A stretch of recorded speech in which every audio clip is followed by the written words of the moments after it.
Ezekiel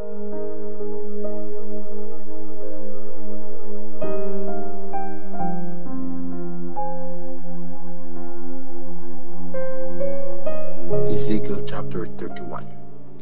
Parang puno ng cedar ang Egypt. Kinausap ako ni Lord nung unang araw ng pangatlong buwan ng pang-11 years namin sa pagkakatapon. Sabi niya, "Tao, sabihin mo sa hari ng Egypt at sa bayan niya, napaka-powerful mo. Kanino ka makukumpare? Para kang puno ng cedar na makikita sa Lebanon. Matitibay ang mga sanga, malalago ang mga dahon, punong sobrang taas, umaabot hanggang ulap, may masaganang tubig sa kalaliman ng gagaling, tumididig yun at nagpapalago sa puno. Dumadaloy ang ilog nun sa palibot ng punong yun, aagos ang tubig, didilig sa mga puno sa lupain. Dahil sa saganang tubig, lalo pa itong tumaas, nilagpasan pa ang ibang puno. Ang mga sanga nito, tumibay pa at lumago.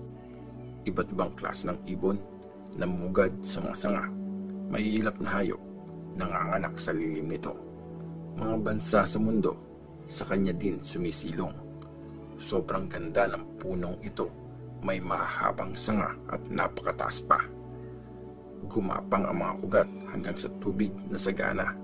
Hindi makukumpare sa punong ito ang mga sidar sa garden ng Diyos. Pati ang ibang mga puno, walang sinabi sa mga sanga nito. Walang puno sa garden ng Diyos ang kasing ganda niya.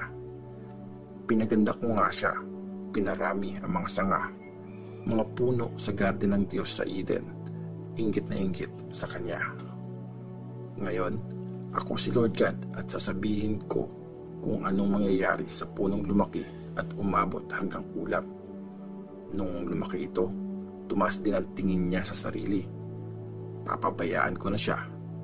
Ipapasakop ko siya sa isang malakas na bansa at ibibigay nito ang parusang deserve ng kasamaan niya. Puputulin siya ng mga salbahing bansa, tapos papabayaan na lang. Malalaglag ang putol-putol niyang sanga sa mga bundok, burol at daluyan ng tubig. Tapos iiwanan na siya ng mga bansang sumisilong sa kanya. Dadapo ang mga ibon sa bumaksak na puno at dadaan-daanan ng maiilap na hayop ang mga sanga nito. Mula ngayon, wala ng punong tataas na abot hanggang ulap, kahit sagana pa ito sa tubig. Mamamatay silang lahat at mapapasama sa mga taong nasa mundo ng mga patay. Ito ang sabi ni Lord God. Pag bumaba na ang puno ng cedar sa mundo ng mga patay, tatakpan ko ang daluyan ng tubig sa kalaliman bilang sign ng pagluluksa. Pipigilan ko ang agos ng mga ilog para hindi na dumaloy. Babalutin ko ng dilim ang mga bundok ng Lebanon. Tapos, malalanta ang lahat ng puno doon pag napadala ko na siya sa mundo ng mga patay. Mayayanig ang mga bansa sa lakas ng pagbaksak nito. Matutuwa ang lahat ng puno sa Eden, pati yung pinakamagagandang puno ng Lebanon na nasa kalaliman, kasi bumaksak na din doon ang punong yon. Sa mundo ng mga patay ang punta nilang lahat, kasama yung mga napatay sa giyera. Kakalat naman sa iba't ibang bansa ang lahat ng sumilong sa kanya. Sino ngayon sa mga puno ng Eden ang pwedeng i-compare sa ganda mo at kapangyarihan? Ibababa ka din sa mundo ng mga patay kasama ng mga puno ng Eden. Isasama ka sa mga walang takot sa Diyos. Sa lahat ng napatay sa giyera, ang punong ito ay ang hari ng Egypt at ang bayan niya. Akong si Lord God ang nagsabi nito. Ezekiel chapter 32. Parang buwaya ang hari ng Egypt. Kinausap ako ni Lord noong unang araw ng pang-12 na buwan ng pang-12 years namin sa pagkakatapon. Sabi niya, "Tao, kumanta ka ng pagluluksa para sa hari ng Egypt. Sabihin mo, feeling mo para kang layon sa gitna ng mga bansa, pero ang totoo, mas mukha kang buwaya. Tinudumihan mo ang tubig tuwing lumalakad ka sa ilog. Ihahagis ko sa iyo ang net ko at ipapahuli kita sa maraming tao. Pagkakalad ka rin kanila paahon. Sa lupa kita itatapon, at sa bukid ihahagis ka doon. Tutukain ka doon ng mga ibon at lalamunin ng mga hayop. Ikakalat sa mga bundok ang iyong mga laman at pupunuin ang mga valley ng iyong bangkay. Paagusin ko ang dugo mo sa lupa hanggang kumalat sa mga bundok at mapuno ang mga daluyan ng tubig.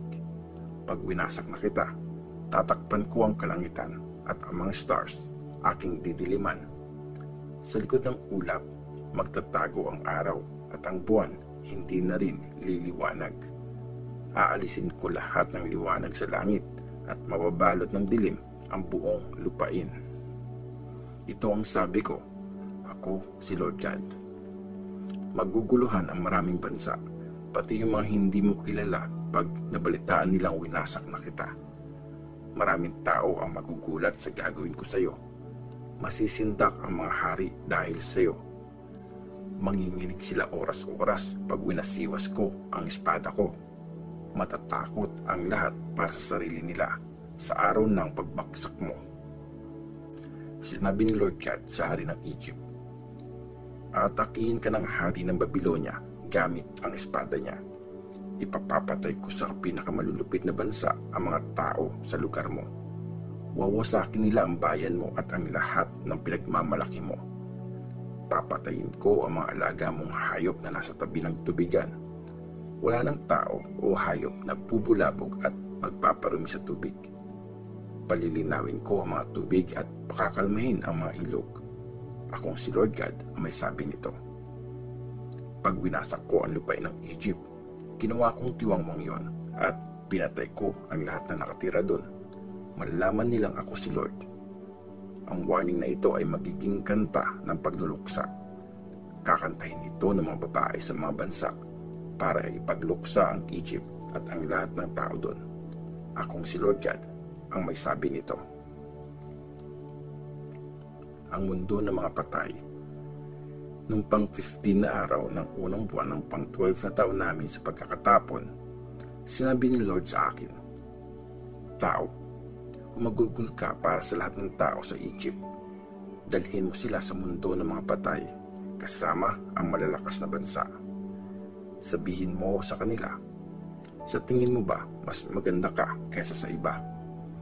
Ihuhulog ka sa mundo ng mga patay, hihiga ka kasama ng mga makasalanan.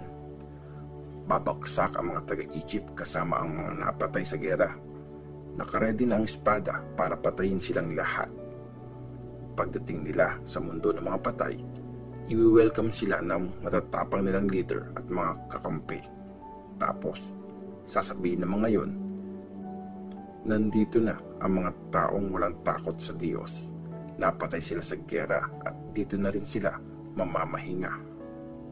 Nandun ang Assyria at nakapalibot sa kanya yung libingan ng mga sundalo niya. Napatay silang lahat sa gera. Nasa pinakamalalim na parte ng mundo ng mga patay yung mga libingan nila. Nakapalibot sa kanya ang mga libingan ng mga sundalo niya na napatay sa labanan.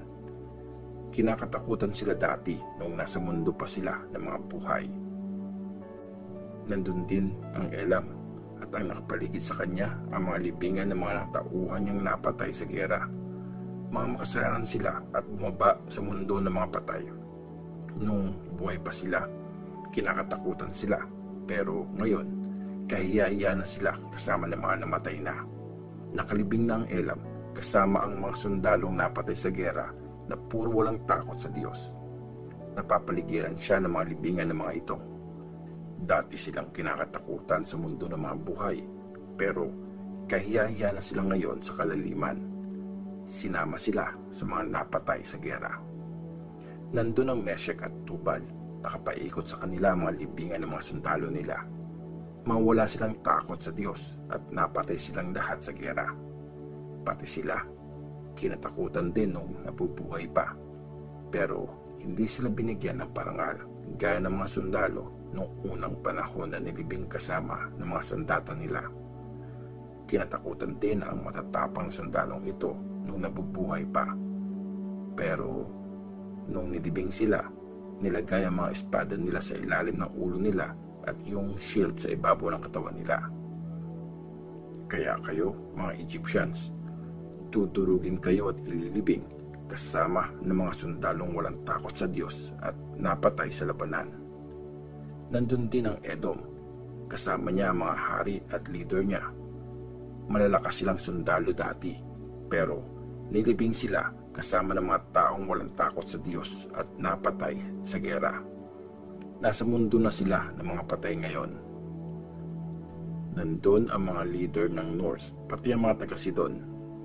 Ginamit nila dati ang power nila para manakot, pero nilibing sila kahiya-hiya kasi namatay silang walang takot sa Diyos at sinama sa mga sundalong napatay sa gera. Pag nakita ng hari ng Egypt ang mga libingan ng mga napatay sa gera, matutuwa siya at ang army niya. Ito ang sabi ni Lord God. Nanakot ang hari ng Egypt sa mundo ng mga buhay, kaya ililibing siya at ang bayan niya, kasama ng mga taong walang takot sa Diyos at napatay sa gera. Ito ang sabi ni Lord God.